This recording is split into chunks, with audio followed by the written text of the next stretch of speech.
Como introducción, cada persona en la vida, cada uno de nosotros y las personas que nos han antecedido y los que vendrán después, siempre estamos en busca de la realización de nuestra vida, de sentirnos plenos, de sentirnos conformes con nosotros, de saber quiénes somos, de estar en paz, en sintonía. Y eso es una búsqueda que nos pasa a todos, a todas las personas. Cuando alguien termina una carrera, cuando alguien termina algo que estaba realizando, es como sentirse satisfecho, pleno. Y saben que surge una pregunta: ¿y cómo se encuentra esta plenitud? ¿Cómo se llega hasta allí? ¿Cómo el ser humano puede de alguna manera estar satisfecho con sí mismo? Bueno, algunas respuestas, o el cómo sería: ¿cómo llegamos a estar plenos? ¿Cómo llegamos a estar felices con nosotros, en lo que vivimos, en lo que vamos haciendo y desarrollando nuestro caminar? Algunas respuestas pueden ser, o pensar en algunas respuestas puede ser en la riqueza material. ¿No les ha pasado de pensar, bueno, cuando logre tener mi casa, mi vehículo, terminar mi carrera y hacer esto, aquello, y las cosas materiales, ahí voy a estar satisfecho? ¿Sí? Otros pueden ser en los placeres, vivir la vida loca. Eso es vivir, ahí me siento a pleno. Bueno, el tiempo después dice que no, que en realidad no se puede encontrar. Y tampoco en lo material. Pueden ser en el conocimiento o en la sabiduría para algunos otros. Cuando entiendo mi razón de existir, cuando entiendo todas las cosas, la ciencia, pero tampoco es por ahí. Ahora, puede ser a través de la religión. Algunos pueden buscar en la religión el hecho de sentirse pleno y sentirse calzado en el mundo.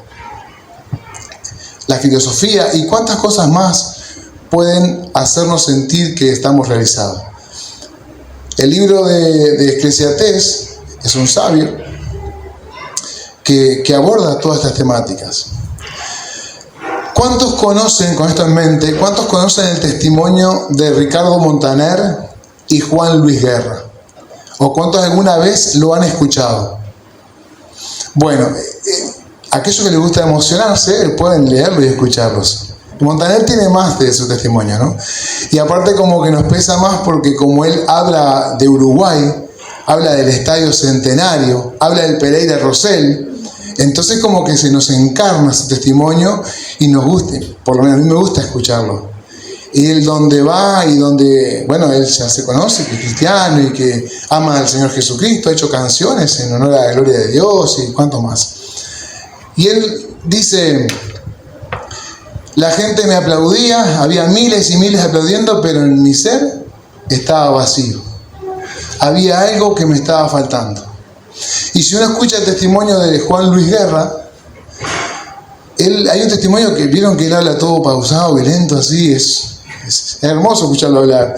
Dice, había ganado un Grammy, había ganado otro Grammy, que es como para el artista ganar un Grammy es lo máximo, ¿no? O sea, está en la cumbre de los éxitos y él se sentía que no estaba pleno, no estaba feliz.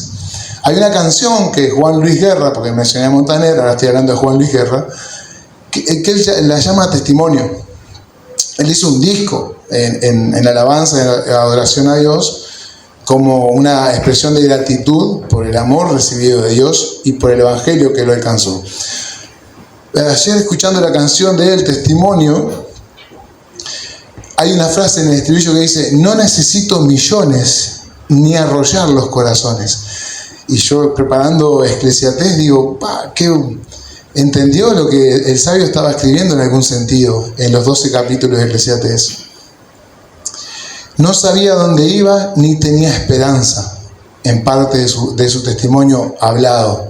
No sabía dónde iba y no tenía esperanza. Es lo que Miguel nos comentaba recién en la cena.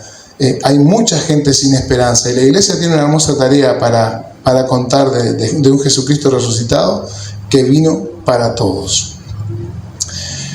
Estos dos hombres, tanto Montaner como Juan Luis Guerra, testifican que el éxito y el dinero no los llenaba, se sentían vacíos, como dije recién. Con miles de personas aplaudiendo y reconociendo su nombre y comprando sus discos, y ellos se sentían, con miles aplaudiendo, solos.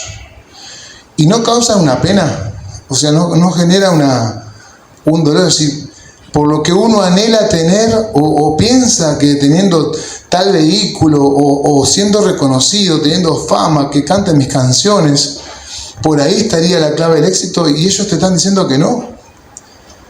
Te lo están testificando que no. Ellos llenaban estadios y se sentían infelices.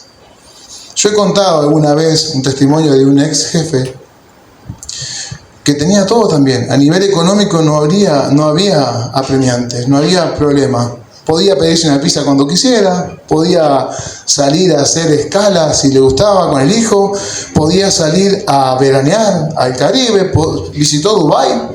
Entonces estamos hablando de una persona que también había alcanzado cierto nivel adquisitivo ahí, que no habría problema, y sin embargo se consideraba y se sentía un infeliz. ¿Qué pasó ahí?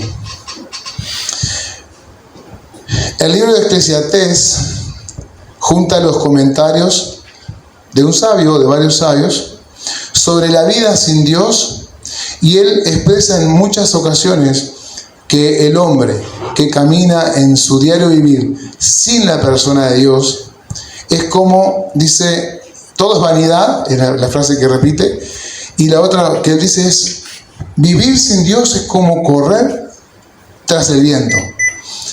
Y cuando uno lee esta frase dice, imagínense a una persona, cualquiera de nosotros, salir, llega la primavera dentro de un par de semanas, y empieza a aventorar, no sé si existe la palabra, pero empieza a ver ventor, y lo vemos que está corriendo, ¿no? Y decís, ¿qué estás haciendo? Estoy corriendo para agarrar el viento. Es como tonto. Es lo que está diciendo el libro de Eclesiastés. El ser humano, cuando no se encuentra con Dios en su andar, la vida es correr tras el viento. Es una tontería. Ahora, el capítulo 5, que es el que vamos a leer, y de lo que hoy veremos en breve, hablaremos de cómo presentarnos y cuánto hablar delante de Dios, y también menciona algo acerca de las riquezas, por lo que muchas veces dejamos nuestros días y nuestras horas. ¿Y qué piensa Dios acerca de las riquezas, como decía recién? Voy a leerlo en la versión Reina Valera del 1 al 20. Prestemos atención. Dice así la palabra de Dios. Cuando fueres a la casa de Dios, guarda tu pie y acércate más para oír que para ofrecer el sacrificio de los necios, porque no saben que hacen mal. No te des prisa con tu boca, ni tu corazón se apresure a proferir palabra delante de Dios, porque Dios está en el cielo y tú sobre la tierra.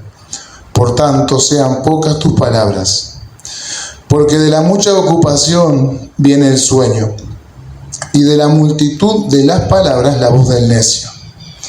Cuando a Dios haces promesa, no tardes en cumplirla, porque Él no se complace en los insensatos. Cumple lo que prometes. Mejor es que no prometas y no que prometas y no cumplas. Verso 6. No dejes que tu boca te haga pecar, ni digas delante del ángel que fue ignorancia. ¿Por qué harás que Dios se enoje a causa de tu voz y que destruya la obra de tus manos? Donde abundan los sueños, también abundan las vanidades y las muchas palabras. Mas tú teme a Dios.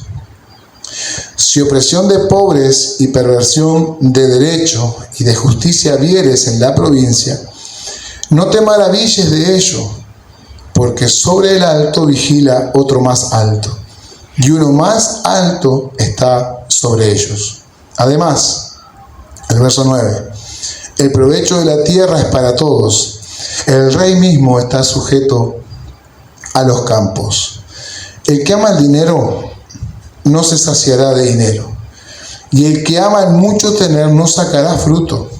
También esto es vanidad. Cuando aumentan los bienes, también aumentan los que los consumen. Qué bien, pues, tendrá su dueño si no verlo con sus ojos. Verso 12. Dulce es el sueño del trabajador. Coma mucho, coma poco, pero al rico no le deja dormir la abundancia. Hay un mal doloroso que he visto debajo del sol. Las riquezas guardadas por sus dueños para su mal, las cuales se pierden en malas ocupaciones, y a los hijos que engendraron nada les queda en la mano. Como salió del vientre de su madre, desnudo, así vuelve, yéndose tal como vino, y nada tiene de su trabajo para llevar en su mano. Verso 16.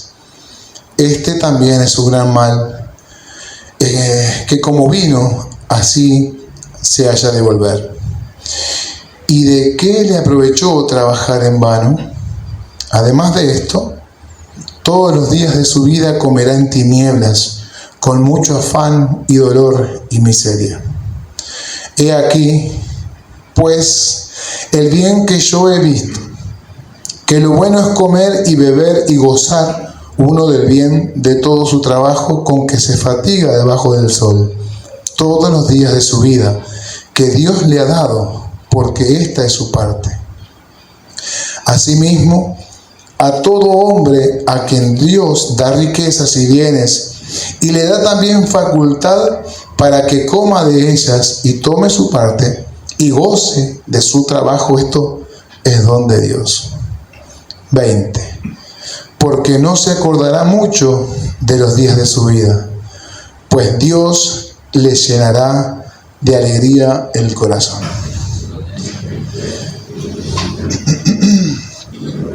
Lindo texto, ¿no?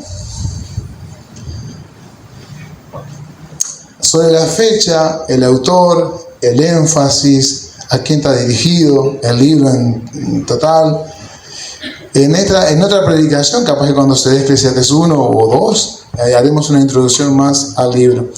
Pero hoy me quería detener en lo que dijimos hace un ratito, ver cómo presentarnos delante de Dios, cuánto hablar y qué opina Dios acerca de las riquezas.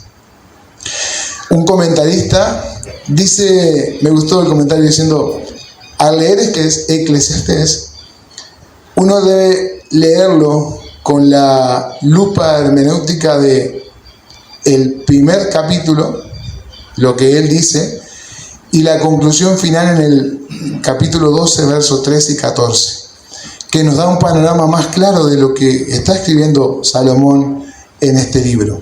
Hay otro comentarista que dice, uno lee Eclesiastés y termina mareado. Para otros, el libro de Eclesiastés es una persona demasiado pesimista, que ve el mundo desde una óptica, desde el pesimismo, desde el pensamiento filosófico. Ahora, hay muchos versículos que Salomón, que es el que recoge la información y la deja ahí plasmada en la Escritura, donde lo que está mostrando el libro en general es cómo vive el ser humano sin Dios. Eso es el general. Vamos a hacer lectura. Dije cómo presentarnos ante Dios y nos tira unos tips de cómo hacerlo. Y vamos a ir directo al verso 1 del capítulo 5. Dice, recibamos ahí el consejo de Dios. Cuando fueres a la casa de Dios. Ahí creo que Salomón lo que está haciendo es pensando en el templo, ¿sí? Cuando uno lee el libro de los Reyes o algo de las Crónicas, el pensamiento de él es, voy a erigir el templo de Dios, que David quería hacerlo, pero sabía que lo iba a hacer él. Dice, ¿cómo haré una casa que pueda contener la gloria de Dios? Él sabía que el templo no lo iba a contener, pero decidió comprometerse con la causa y llevó adelante el templo majestuoso de lo que fue el templo en Jerusalén. Ahora cuando dice, cuando fueres a la casa de Dios, ¿qué dice después? En alguna versión dice, cuida tu conducta, guarda tu pie, fíjate bien lo que haces, ¿no? Lo primero notar es cuando fueres a la casa de Dios. No dice cuando puedas ir a la casa de Dios. No dice cuando se te ocurra ir haz tal cosa. O si ves que podés ir a la casa de Dios, hacé tal cosa. O si no tienes otra cosa que hacer y cuando vayas al templo, él dice cuando vayas a la casa de Dios. Si no juega Peñarol y Nacional en esa hora, vos andá al templo. Hay un detalle lindo ahí en esos primeros versos. Es como, está por hecho. Cuando vayas a la casa de Dios. Y esto que nos invita hoy en nuestro tiempo, cuando vengas a la iglesia. No es cuando puedas venir o cuando te quede el tiempo, vení a la casa de Dios y adorar a Dios. El autor de Hebreos, capítulo 10, 25, nos deja un regalo y nos dice también, no dejen de congregarse como algunos tienen por costumbre. Y leyendo Eclesiastés, entonces podemos tener una premisa de arranque nomás, lo importante que el sabio está diciendo de congregarse, de ir al templo a adorar a Dios, juntarse con la iglesia, con la comunidad y darle gloria y honra al Rey de Reyes, Señor de señores y Creador de todo el universo. Es un privilegio que tenemos como creyentes, como iglesia, el hecho de estar reunidos para darle gloria y honra. Lo primero entonces, ¿cómo presentarnos delante de Dios? Primero es presentarnos delante de Dios, ir. Sabemos y hemos enseñado muchas veces de que el templo es el lugar donde la asamblea se reúne, la iglesia es el templo. Cuando fueres a la casa de Dios, ¿cómo tengo que entrar? Guarda tu pie, cuida tu conducta, guarda tus pasos, puede decir alguna versión, y algunas otras son más altas que dicen, ten cuidado. Entonces, lo primero es congregarnos, y lo primero es que hay una advertencia de parte de Salomón. Cuando vayamos a la casa de Dios, iglesia, cuando estemos en la casa de Dios adorando, no es venir de cualquier manera. No se trata, nos lanza una advertencia Salomón diciendo, piensen bien lo que están haciendo. ¿Y cuántas veces mencionamos desde la alabanza o de cualquier enseñanza es que estamos delante de un Dios santo, de un Dios poderoso, del creador de todo? Y a veces perdemos de vista el Dios al que venimos a adorar. Y se nos hace una costumbre. Y ya no tenemos el cuidado y el gozo siquiera de venir a la casa de Dios. Y venimos porque venimos. Porque nos acostumbramos. Y Salomón dice, cuando vayas al templo, guarda tu pie. Ten cuidado. No es de cualquier manera que se entre a la casa de Dios. ¿Sí? Ten conciencia de lo que estamos haciendo. Ten conciencia de quiénes son tus hermanos. Redimidos igual que vos por la sangre de Jesús, que vino a adorar el nombre del Señor. Nos lanza una advertencia, que lo pensemos bien, que seamos conscientes. La invitación de Salomón es no de cualquier manera. No se refiere a nuestra vestimenta, no se refiere a si nos peinamos para atrás o para el medio, o de gorra o sin gorro. Se está refiriendo a la actitud que venimos a adorar a Dios. ¿Cómo lo estamos haciendo? Guarda tu pie porque no es de cualquier manera. ¿Qué postura tenemos cuando venimos a la casa de Dios? ¿Es reverente? ¿Es reconociendo al Dios que estamos adorando? Leyendo Eclesiastés uno dice, bueno, en este capítulo 5 el sabio está diciendo un tipo que Salomón había buscado en los placeres de la vida, en el estudio de la botánica y la filosofía, también en la religión, y él dice en el mismo libro, no me privé de nada, y aún ni siquiera lo religioso. Salomón está diciendo, bueno, yo que probé de todo, gente, le voy a dejar escrito a todos cómo debemos conducirnos también en nuestra adoración a Dios. ¿Y de cuál sería la manera entonces? Miqueas 6, del 6 al 8, si alguien se anima a buscarlo, capaz que es más rápido, levante la mano. Y ahí Miqueas nos tira una data también de cómo debemos presentarnos delante de Dios. Y 2 de Timoteo 2:15, Pablo exhorta a Timoteo diciéndole, ¿Cómo presentarse delante de Dios? ¿Con qué me presentaré ante Jehová y adoraré al Dios Altísimo? ¿Me presentaré ante Él con holocaustos o becerros de un año? ¿Se agradará Jehová de millares de camelos o de 10.000 arroyos de aceite? ¿Daré mi primogénito por mi rebelión, el fruto de mis entrañas por el pecado de mi alma? Oh hombre, Él te ha declarado lo que es bueno. ¿Y qué pide Jehová de ti? Solamente hacer justicia y amar misericordia y humillarte ante tu Dios. Y humillarte ante tu Dios. Es la manera, y en la humillación está la exaltación, como lo vemos en Filipenses 2, cuando dice Jesús se humilló a lo sumo y fue exaltado a lo sumo. Miqueas ya también le está diciendo al pueblo cómo presentarse delante de Dios y qué ofrecerle. Holocaustos, bueno, hoy no tenemos una manera sacrificial de hacerlo, sino el sacrificio es la alabanza, nuestra ofrenda, darle lo mejor que tenemos. Pero solamente eso, no. Humillarte ante Dios y reconociendo delante de quien estamos. Y lo que les decía de Pablo escribiéndole a Timoteo, dice, preséntate delante de Dios aprobado, sin mancha, como que no tiene nada, que Dios no tenga nada que decir de su comportamiento. Esa es la manera de presentarnos ante Dios. Y luego le dice el mismo versículo, y acércate más para oír. La lenguaje actual dice, presta atención a lo que allí se enseña. Cuando vengas a la casa de Dios, ya vimos cómo presentarnos delante de Dios, cómo debe ser nuestra actitud. Prestar atención a lo que allí se enseña. Pasa, y a menudo pasa de que venimos a la casa de Dios, alabamos a Dios, pero en la hora del sermón no estamos receptivos. Y nuestra cabeza, nuestro cuerpo se sentó y está delante del predicador, pero nuestra cabeza se nos fue.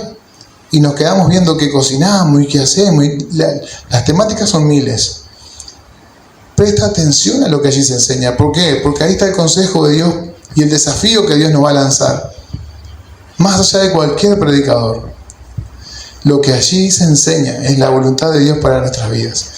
Y estar atentos a la palabra de Dios es lo que Eclesiastés nos está diciendo. Hoy podríamos decir, escucha la prédica con atención. Porque predica Daniel. No, porque es Dios que está hablando a su pueblo. Porque Él se hace cargo de eso. Él nos prepara a todos y a todos nos trajo con un propósito específico. Y el que comparte también, Dios ya trató con él y lo está bendiciendo con la palabra de Él. El domingo anterior se predicó Efesios 3 y en el capítulo versos 9, 10 y 11 veíamos la tarea que tiene la iglesia, la hermosa tarea que tiene la iglesia de comunicar el misterio, decía allí en Efesios, cómo Dios se revela a la humanidad, el evangelio en sí mismo. Qué hermosa tarea tenemos como iglesia y se da solamente en la predicación del domingo, no, en todo lo que se hace.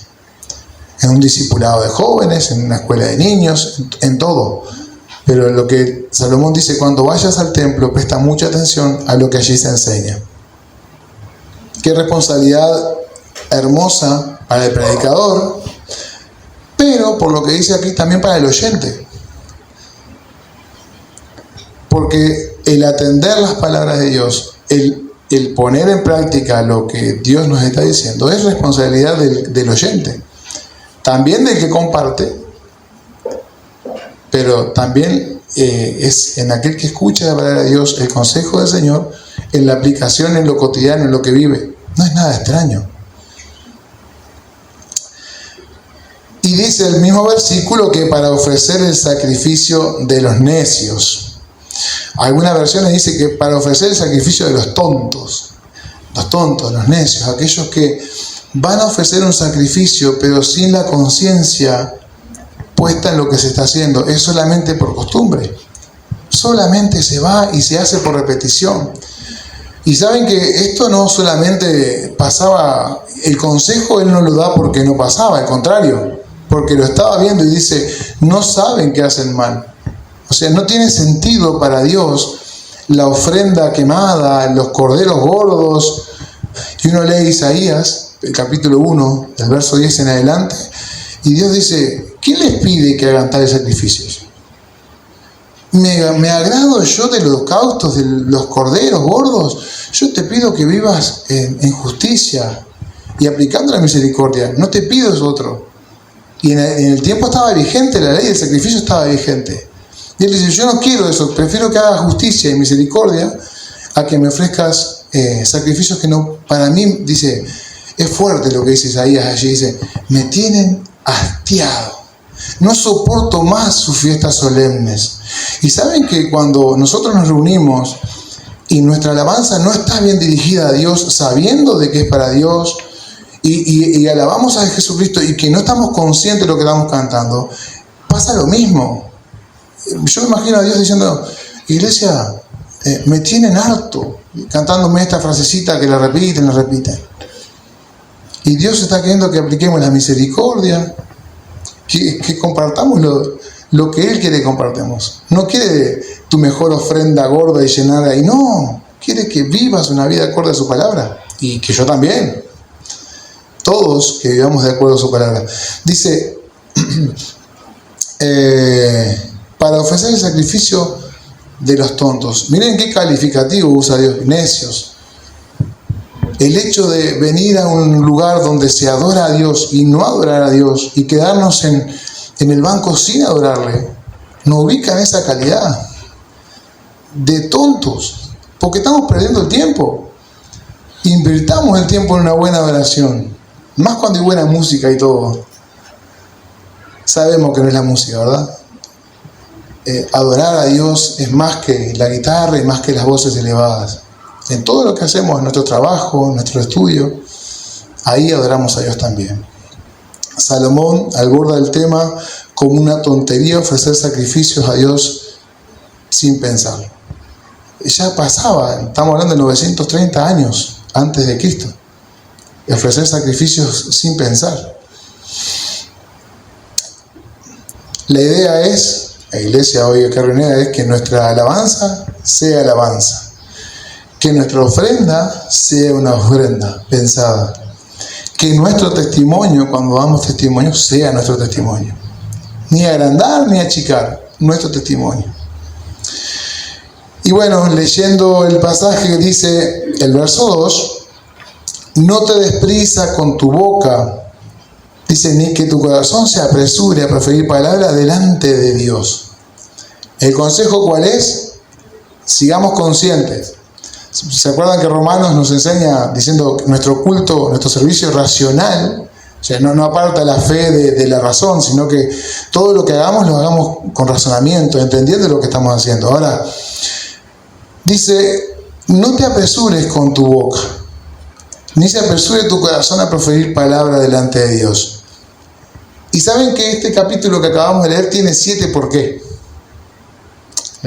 Por lo menos en esta versión, alguna otra versión no. Pero encontramos 7 por qué.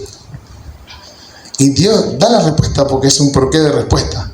Y ahora, ¿quién no ha tenido? Bueno, los que ya tuvimos hijos o tenemos hijos de 4, 5, 6, estamos en la edad del por qué. ¿Y por qué?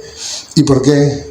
Me acuerdo cuando Gonzalo, ese monstruo grande que la mayoría conoce, que es así, tendría la edad de Mateo un poquito más, y Bruno, y nosotros vivíamos en Toledo. Me bajo en donde hoy sería el intercambiador, y me bajo del Casanova y me tomaba uno para acá. Y Gonchi estaba en esa edad del por qué y por qué. Y yo le trataba de contestar todos los por qué. Y un veterano que estaba al lado mío me dice, la verdad, te felicito, porque él necesita toda la respuesta y vos le estabas dando cada respuesta. ¿Y por qué el ómnibus hace ruido? Y porque tiene un motor. ¿Y por qué tiene un motor? Y tiene un motor porque si no, no funciona. ¿Y por qué no funcionaría si no tenía motor? Y era una tras de otra. Y era una. Y todos hemos pasado en la edad del por qué. Bueno, aquí encuentro 7 por qué. Acá va el primero. No te apresures a decir palabra, porque Dios está en el cielo y tú en la tierra. dice, y tú sobre la tierra. Por tanto, o sea, como Dios está en el cielo y como tú estás en la tierra, por esa causa tus palabras sean pocas. No te apresures. Entonces lo que está Salomón diciendo es, ubíquense. O sea, ubíquense. Así como les pedí que tuvieran una buena entrada delante de Dios, que sea de una manera adecuada, Dios está en el cielo, ya ve todo, conoce todo. No se le escapa nada. Dios es soberano. Dios está ahí arriba. Y más adelante hay una parte donde dice, hay uno más alto y otro más alto. Bueno, Dios está ahí. Bueno, hay un porqué. Y luego dice el verso 3, porque hay otro porqué. Porque de la mucha ocupación viene el sueño. Esto lo conocemos todos también un poco. Cuando estamos muy agitados trabajando, lo que nos viene es sueño.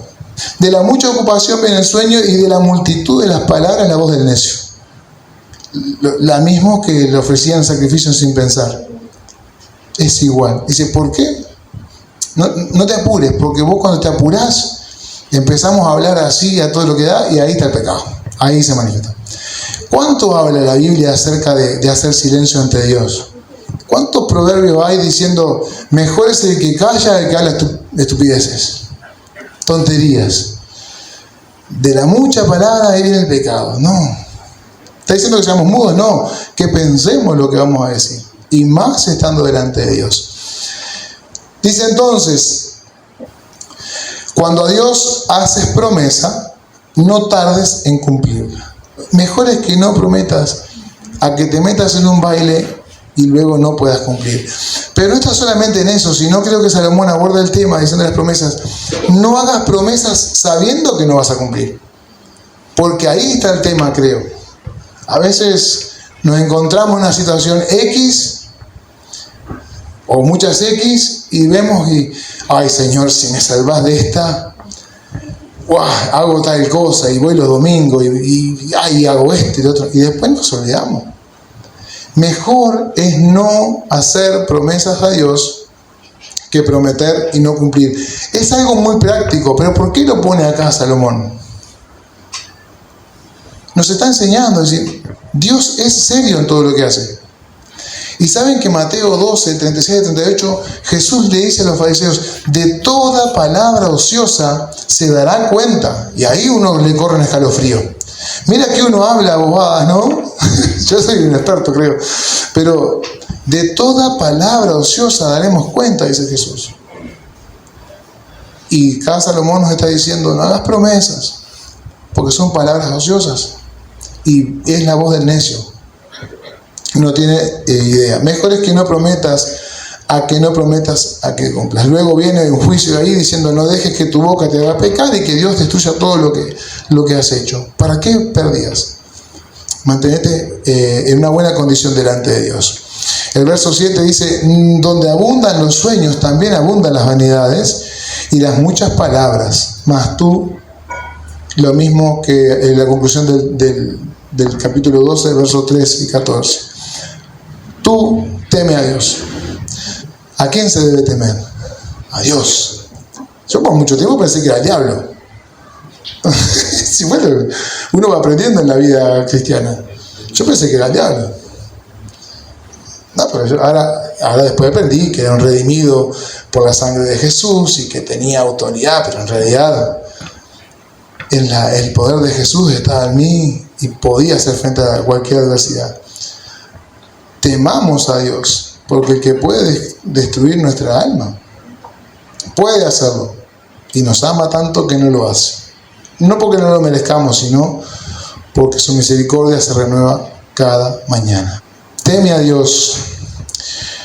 Luego el verso 7, el verso 8 y 9 dice que los comentaristas que es un texto muy oscuro y que las traducciones difieren bastante. Pero ahí tenemos otro porqué. En el verso 8 dice, si opresión de pobres y perversión de derecho y de justicia vienes en la provincia, no te maravilles de ello porque sobre el alto vigila otro más alto y uno más alto está sobre ellos. Y el verso 9 me encanta, por lo menos en esta versión. Dice, porque el rey mismo está sujeto a los campos. Dios es, uno dice, hay que trabajar, plantar la semilla, porque pero en realidad lo hace todo Dios, porque vos podés dar vuelta a tierra, poner la semillita, regar, pero no tenemos ni idea qué pasa ahí abajo. Tenemos la hipótesis, pero en realidad ese crecimiento de la planta, el árbol que se forma, todo lo hace Él. Nos invita a trabajar. Dice, pero aún el rey, el rey de todos, está sujeto a los campos, porque si Dios nos da de su provisión, también se va a morir de hambre, igual que el más pobre. Ahora, ahí dejamos el tema puntual, donde cómo presentarnos delante de Dios y cuánto hablar.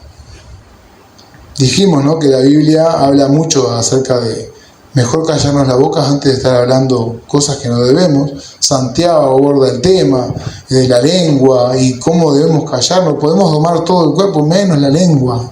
Dominamos cualquier especie animal y la lengua del ser humano es indomable. Bueno, la Biblia nos enseña a delante de Dios estar atentos y hablar lo menos posible. ¿No les pasa a ustedes cuando va a orar, habla? Y de repente nos levantamos así, nos vamos. Y me imagino a Dios nos diciendo, y nosotros ya nos vamos ya para hacer las cosas. Y le hablamos, y la misericordia de Él nos escucha igual. Y cuando Él nos quiere hablar o mimosear un poco, nosotros ya nos levantamos y nos vamos. ¿Cuánto hablar? Lo menos posible. Y luego aborda acá Salomón el tema de las riquezas. ¿Son las riquezas malas en sí mismas? ¿El internet es malo en sí mismo? Según cómo se use. Bueno, las riquezas pasa igual. Dios no está en contra de las riquezas. No está diciendo que el rico no puede dormir por las riquezas. Es por el amor al dinero. Que el amor al dinero es el principio de todos los males. La codicia del ser humano empuja tan fuerte que parecería que las riquezas fueran malas, pero no es así. Abraham, cuando dejó su tierra, fue enriquecido. Jacob. Y hay promesas de Dios que Dios nos va a prosperar. Y es bíblico y está bien pensar en que Dios puede y va a bendecirnos con prosperidad. Con riquezas incluso. ¿Está mal? No. Puedes amasar fortunas, pero sin hacer harina a los demás. Se trata de las riquezas que Dios te da. Y habla, porque el texto es claro, al menos me parece a mí. El que ama el dinero no se sacia de dinero. Dice, y el que ama el mucho tener no sacará fruto. También esto es vanidad. Amontonar riquezas por solo el hecho de amontonar las riquezas no tiene sentido. Es lo que él, no solamente en este capítulo 5 aborda, diciendo, se preocupó tanto, dice el verso del capítulo anterior, se preocupó tanto en trabajar sin descanso, fatigó su alma y no tenía heredero. O sea, nunca se preguntó para qué trabajo tanto.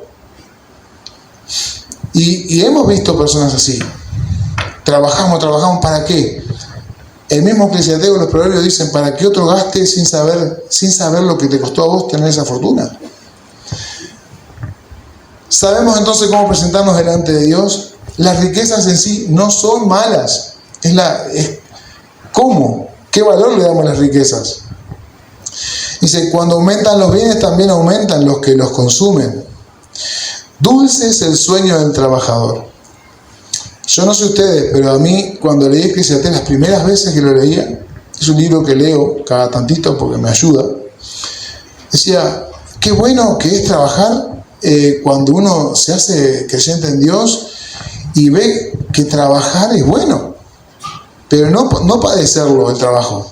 Trabajar está bueno. El hecho de poder trabajar está bueno.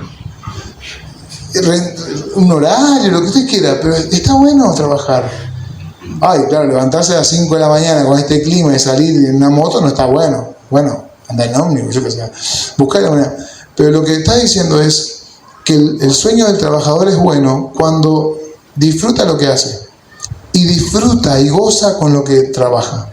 Hay unas versiones que dicen que al rico no le dejan dormir las pesadillas, porque queda siempre maquinando y preocupado en cómo defender lo que tiene. Al final, tener plata es un problema. Y alguno dirá, bueno, quiero problemas. Pero como vimos recién en la introducción, Montaner, Juan Luis Guerra y muchas personas han logrado tener mucho dinero y fama, que es lo que uno piensa que está, y no es por ahí. Dice que el sueño del trabajador es dulce, coma mucho o coma poco, pero al rico no le deja dormir la abundancia. Salomón ve como un gran mal ver que el ser humano, así como viene, se va. Hablando de esto con un amigo trabajador, hoy en día la construcción creo que está bien paga y los aportes son acorde a lo que uno va trabajando. Ya no corre más eso de que trabajabas 25 días y te pasaban 10 jornales, 8, y siempre tenías que estar peleando por los jornales no aportados. Y una frase de este muchacho me dice, recordando cuando íbamos en bici a trabajar a San Miguel, a Gomar, Pinar, y todo en la costa siempre había changa. Y fulano que nos había empleado nos comía jornales, pero mal. Y me dice esta frase, y yo con Eclesiastés en la cabeza me dice, no se llevó nada de lo que nos sacó. Yo dije, tenés razón. De verdad no sirvió para nada porque se murió igual. Y así como vino, se le tocó ir. Y nos va a pasar lo mismo a nosotros. Entonces, lo ve como un gran mal. Y sí, nada podemos llevarnos. Dice, y vamos a la buena noticia del texto que leímos. Además, para aquellos que piensan que Salomón era un pesimista tremendo, dice, además, el verso 18, he aquí pues, comer y beber, y, ¿qué más? Gozar uno del bien de todo su trabajo con que se fatiga debajo del sol todos los días de su vida, que Dios le ha dado, y no es un mal detalle, que se fatiga, pero que goce y que disfrute todos los días de su vida, reconocer que Dios nos permite la vida. Y dice, ¿por qué? Porque esta es su parte. Es como muy sencillo, pero ¿por qué nos cuesta tanto entender esto tan sencillo? Trabajemos, hagamos el bien, compartamos lo que tenemos, vivamos acorde a la voluntad de Dios, y es tan sencillo. Esta es nuestra parte en la vida, vivir y disfrutar cada día. ¡Qué sencillo! Pero la complicamos toda. Dice en el verso 19, asimismo a todo hombre a quien Dios le da riquezas y bienes, y le da también la facultad para que coma de ellas y tome su parte, o sea, que le dé valor, y goce de su trabajo. Esto es un regalo extra de Dios, esto es un don de Dios. Es un regalo que Dios nos da. ¿Está mal la riqueza? No, podemos tenerla. Hay activos generándose para nosotros, qué bueno, tenemos una empresa que nos... Está genial, disfrutemos eso, no lo padezcamos. Esto es don de Dios. ¿Por qué? El séptimo, no se acordará mucho de los días de su vida, pues Dios le llenará de alegría el corazón.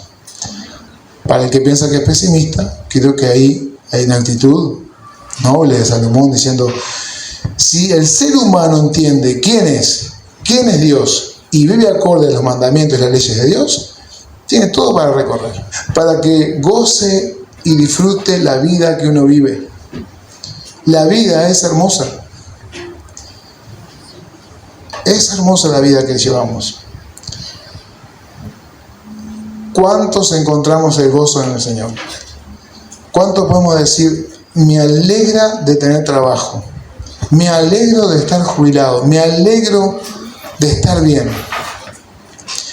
Si estamos trabajando, si estamos cobrando una jubilación, si estamos viniendo a la casa de Dios, disfrutemos cada parte de nuestro día, porque eso es es el don de Dios, el hecho de poder disfrutarlo. Recibimos el consejo de parte de Dios entonces de cómo presentarnos ante Él, cuánto hablar y qué opina Dios acerca de las riquezas. No estoy diciendo que no luchemos por tener las cosas, pero el afán por tener y tener solo por tener no está bueno.